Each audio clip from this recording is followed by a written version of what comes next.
Security forces نے کامیاب کارروائی کرکے 40 گھنٹوں میں 145 دہشت گرد ہلاک کیے۔ دہشت گرد ریڈ زون کی عمارتوں پر قبضہ کرنا چاہتے تھے۔ کوئٹہ میں وزیر اعلیٰ بلوچستان سرفراز بگٹی کی نیوز کانفرنس۔ دہشت گردی کے خلاف دو ٹوک موقف کہا، 1000 سال تک جنگ لڑیں گے۔ بلوچستان میں آپریشن کے لیے شہریاں گاؤں نہیں خالی کرائے گئے۔ حملوں میں بھارت ملوث ہے۔ شہداء کے خاندانوں کی کفالت حکومت کی ذمہ داری ہے۔ دہشت گردوں کو قومیت سے جوڑنا غلط ہے۔ دہشت گردوں کو بلوچ کہنا درست نہیں۔ انٹیلیجنس بیسڈ آپریشنز جاری رہیں گے۔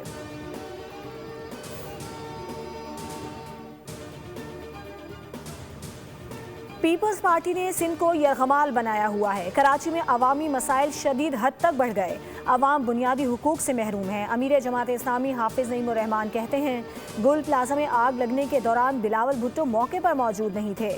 کراچی پر وفاقی اور صوبائی قبضہ ناقابل قبول ہے۔ با اختیار شہری حکومت لانا ہوگی۔ پانی کی کمی، چنچی میں خواتین کی مشکلات اور شہر میں دیگر بنیادی سہولیات ناکافی ہیں۔ 3.5 کروڑ آبادی کو 5 ڈبل ڈیکر بسیں دی گئی ہیں۔ ایم کیو ایم اور پی پی ایک دوسرے کو سپورٹ کر رہی ہیں۔ 14 فروری کو سندھ اسمبلی پر تاریخی دھرنا دیں گے۔ ملک بھر میں تحریک چلائیں گے۔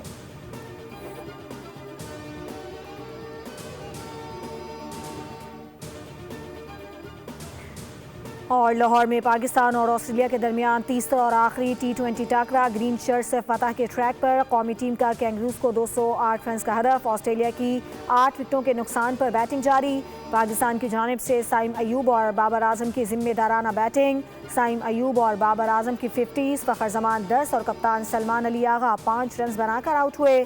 پاکستانی ٹیم T20 سیریز پہلے ہی اپنے نام کر چکی ہے۔